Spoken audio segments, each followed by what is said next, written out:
guys, welcome to the Sim Racing Paddock and our first episode of Sim Car Rankings. I'm William Marsh. For this first video, I'm taking a look at the Toyota Celica GTO IMSA race car for rFactor 2. The Toyota Celica GTO was used in the IMSA series between 1986 and 1988. The car was a collaboration between Toyota and Dan Gurney's All-American Racers to build a competitor in the GT division. Originally in the GTU class in 1985, a purpose-built GTO racer was constructed in 1986, which is the car featured in the mod. The car achieved moderate success in 1986 and followed it up with taking the championship in 1987. This rFactor 2 counterpart was released in the end of 2014 by 32 Pixels alongside a semi-fictional racetrack called Leicester. Now, you don't usually associate Toyotas with awesome race cars, but this is quite an exception. The car is powered by a turbocharged inline-4 engine, which can pump out over 600 horsepower. You have to be very careful with your right foot, or you will be quickly facing the wrong way or going into the wall. The physics of the car feel very believable and can make for some awesome driving. The car is very punishing when driving with no assists, and will make sure you are on edge.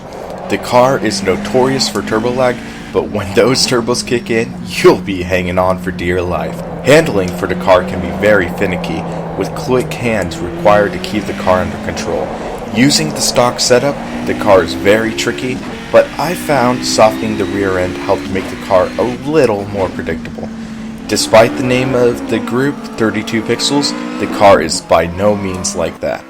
It is a very impressive visual model with both the cockpit and looking at it from the outside.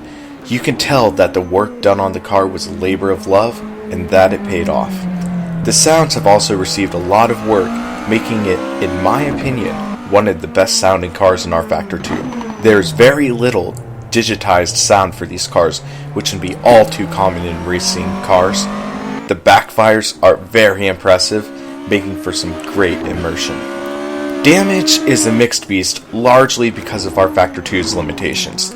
The car has good mechanical damage, where a decent smack on the wall will really screw up the suspension, and it will give a good feel when it's damaged, convincingly replicating mechanical damage. However, as of right now, visual damage is lacking. Parts will fall off in heavy impact, but rFactor 2 currently does not have support for deformable body parts for visual damage. To keep variety, 32 Pixels came up with some impressive liveries for you to race in addition to the stock Toyota liveries. They have schemes replicating iconic race cars such as Richard Petty's STP-43 NASCAR vehicle, as well as Ayrton Senna's John Player Special Lotus 98T. Other schemes are available as well, but those two, as well as the Toyota stock liveries, are some of my favorites, and seeing all of those together make for an impressive looking field.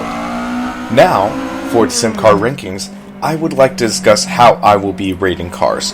I have split the rating into 7 different categories and have them weighted in order of how I feel they are in importance to the experience of driving the cars.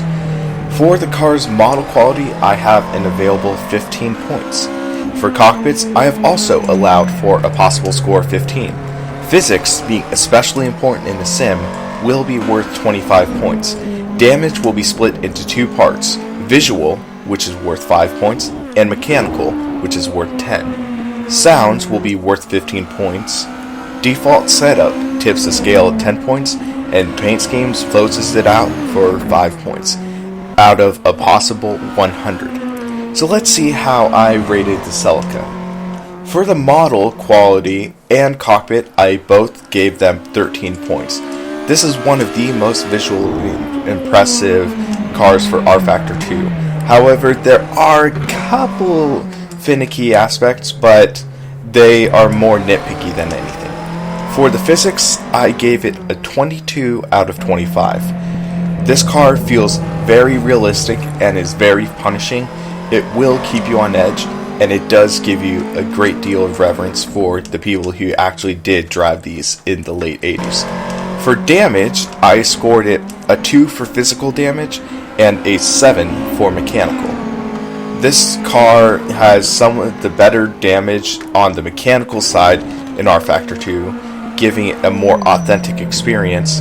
However, I did have to dock the physical damage because of the limitations of rFactor 2. So that gives it a 9 out of 15. Sounds, I give a 13 out of 15.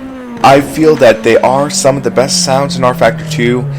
However, there is still a little bit of room to be improved, where things need to be a little bit balanced better, and I feel that could come with time.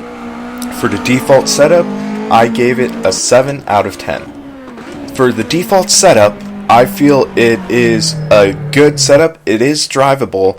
However, I feel it might be a little too difficult for newcomers for the sim that might want to drive the car.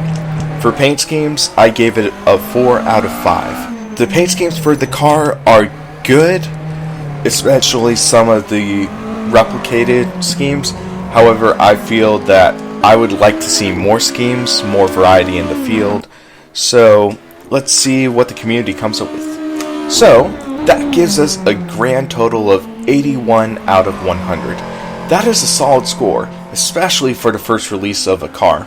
I'm looking forward to see what will come in the future from 32 Pixels, be it cars or tracks for rFactor 2. I feel this car also shows that there is a bright light of hope for the rFactor 2 modding community. rFactor 2 has had a slow start in modding for the sim racing world. However, we are getting more and more announcements of cars upcoming to the sim that make us look forward to what is coming for ISI's sim. If you liked this video, please press the thumbs up icon below. Also, remember to subscribe to our channel for exciting new videos, as well as our weekly news update. Check out our site at www.simracingpaddock.com, where you can get in the know with our daily blog on all things sim racing. Check us out on Facebook and Twitter as well, so you can receive the latest updates of what's going on as they happen.